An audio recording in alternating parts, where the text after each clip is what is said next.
RSS বলবো আমি, এটা ওই আরএসএস বসে ঠিক করেছে এই স্লোগানটা, যে তৃণমূল পশ্চিম বাংলাটাকে যে জায়গায় নিয়ে গেছে, গোটা পশ্চিম বাংলার মানুষের মনের পরিবর্তন ঘটছে। তৃণমূলকে আর ভোট দিতে চায় না এরা তৃণমূলকে রাখবে না, কিন্তু তৃণমূল যদি না থাকে পশ্চিম বাংলায় লাল ঝান্ডা চলে আসবে। আর লাল ঝান্ডা মানে ভারতবর্ষে আরএসএস বিজেপির মতো সাম্প্রদায়িক শক্তি তারা যদি যোগ হয়, সবচেয়ে বড় নুনের কাজ করে এই লাল ঝান্ডাওয়ালারা। তাই লাল ঝান্ডাকে বাড়তে দেওয়া যাবে না, তাই আরএসএস তৃণমূলের দপ্তরটাকে খুলে রেখেছে পশ্চিম বাংলায়, যে লাল ঝান্ডা যাতে না আসে। 4 বছর ধরে গরিব মানুষের টাকা সবাই জানে তৃণমূল লুট করেছে, কিন্তু একটাও 100 দিনের কাজের টাকা লুট করেছে বলে তৃণমূলের প্রধান থেকে মন্ত্রী কেউ জেলে যায়নি। কাউকে জেলে ভরেছে বিজেপি 100 দিনের কাজের টাকার হিসাব দেয়নি বলে? কিন্তু গরিব মানুষের কাজটাকে বন্ধ করে দিয়েছে।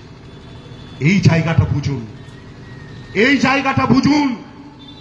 আসলে বিজেপি দেশের শত্রু, দেশের মানুষের শত্রু, গরিব মানুষের শত্রু।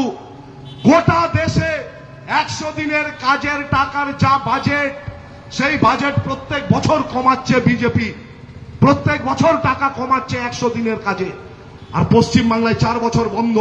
আইনে বলা আছে একটা নির্দিষ্ট সময়ের মধ্যে তদন্ত করে দোষীদের শাস্তি দিতে হবে আর কাজ চালু করতে হবে, কিন্তু আজ অব্দি কাজ চালু করছে না। তাই আমরা সারা ভারত ক্ষেত মজুর গ্রামীণ শ্রমজীবী ইউনিয়ন আমরা যেমন রাস্তার দাবি লড়ছি, আমরা যেমন পঞ্চায়েত ঘিরছি, আমরা যেমন ব্লকে ঘিরছি, ডিএমকে ঘিরছি, তেমনি আবার আইনের লড়াইটাও লড়ছি আমরা। হাইকোর্টের ডিভিশন বেঞ্চ রায় দিয়েছিল 1 আগস্টের পরে 100 দিনের কাজ চালু করতে হবে, কিন্তু আজ অব্দি এই কাজ চালু হয়নি। আমরা আইনের লড়াই যেমন লড়ছি, আমাদের গ্রামে পঞ্চায়েতগুলো ব্লকগুলোকেও ঘিরতে হবে, অবিলম্বে এই কাজ দিতে হবে। এই কাজ না দেওয়া অব্দি তৃণমূলও বাঁচবে না, বিজেপিও বাঁচবে না। গরিব মানুষকে ঐক্যবদ্ধ হতে হবে, এই কাজ আমাদের করতে হবে। ওই যে কথা বলছিলাম, এই বিজেপি চায় না পশ্চিম বাংলায় তৃণমূল শেষ হোক। বিজেপি তৃণমূলকে ধ্বংস করবে না, তৃণমূলকে জেলে ভরবে না। দেখছেন না কত বড় নেতা ছিল ওদের, লোককে পাচন বাড়ি খাওয়াতো না, গুড় বাতাসা নকুল দানা খাওয়াতো। পরবর্তীকালে পাচন এমন পড়েছে নিজের পাছাতে, এখন গুটিয়ে গেছে। জেলে ছিল আর জেলে আছে, এখন জেলের বাইরে। মানে লুট মারি 100 দিনের কাজ, খাদ্য রেশন ব্যবস্থা, ফলস জব কার্ড, শুধু না ফলস রেশন কার্ড বানিয়ে রেখেছিল। তদন্ত হলো, খাদ্যমন্ত্রী জ্যোতিপ্রিয় মল্লিক জেলে চলে গেল। আজকে পশ্চিমবাংলার বেকার ছেলে মেয়েরা ছেড়ে দিন, যারা চাকরি করছিল 26,000 ছেলে মেয়ে, 26,000 ছেলে মেয়ে চাকরি করছিল।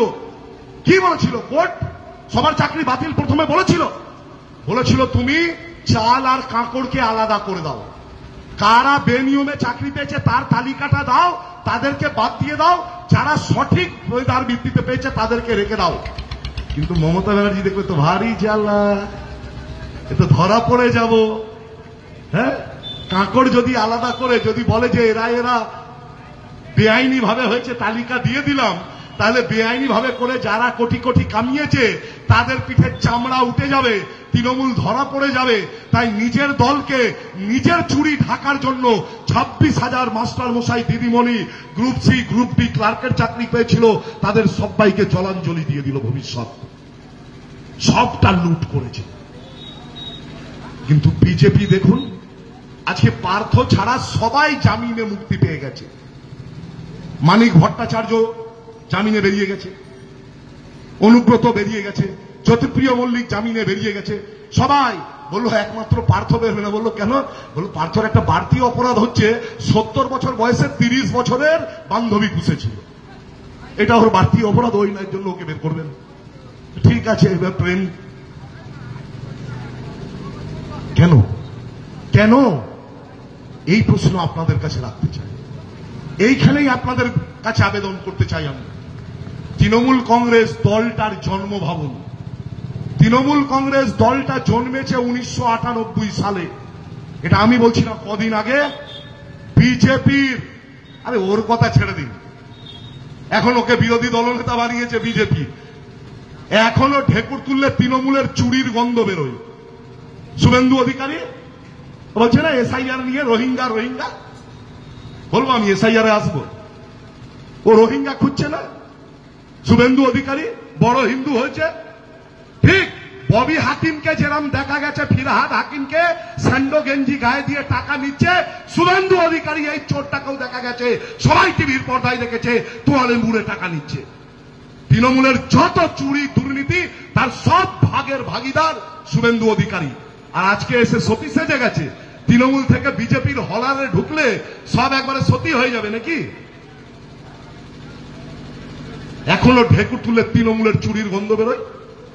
তাদের রাজ্য সভাপতি সুকান্ত মজুমদার সে কি বলেছে কদিন আগে, বললো 1998 সালে লেবার রুম বোঝেন তো, লেবার রুম মানে আমার মায়েদের যেখানে বাচ্চা হয়, যে ঘরটাতে হাসপাতালের একটা নির্দিষ্ট ঘর থাকে, সেই ঘরেই ডাক্তার নার্সরা থাকে, সেখানে বাচ্চা হয়, সেই ঘরটাকে লেবার রুম বলে।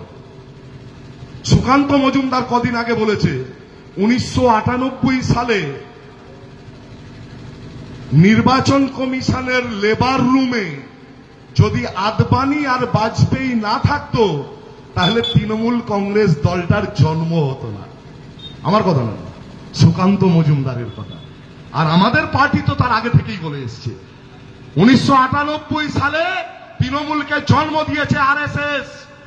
তারা যখন দেখলো পশ্চিম বাংলার মাটি রবি ঠাকুরের মাটি, পশ্চিম বাংলার মাটি কাজী নজরুল ইসলামের মাটি, পশ্চিম বাংলার মাটি মাতঙ্গিনী হাজরার মাটি, পশ্চিম বাংলার মাটি ঠাকুর রামকৃষ্ণর মাটি, পশ্চিম বাংলার মাটি সুফি মতবাদের মাটি, পশ্চিম বাংলার মাটি লালনের মাটি, পশ্চিম বাংলার মাটি চৈতন্যর মাটি। এখানে হিন্দু মুসলমানে ভাগ করা যাচ্ছে না, হিন্দুত্বের তাস খেলা যাচ্ছে না। তখন আরএসএস কংগ্রেসকে ভেঙে তৃণমূল কংগ্রেসের জন্ম দিল 98 সালে। ঠিক তার পরের বছর 1999 সালে লোকসভার নির্বাচন।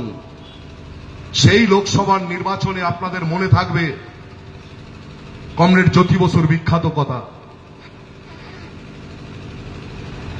আসলে একটু ঠান্ডা লেগে আছে আমার, কমরেড জ্যোতি বসুর কথা মনে থাকবে। কমরেড জ্যোতি বসু বলেছিলেন বিজেপির তৃণমূল কংগ্রেসের সবচেয়ে বড় অপরাধ বিজেপি পশ্চিম বাংলার মাটি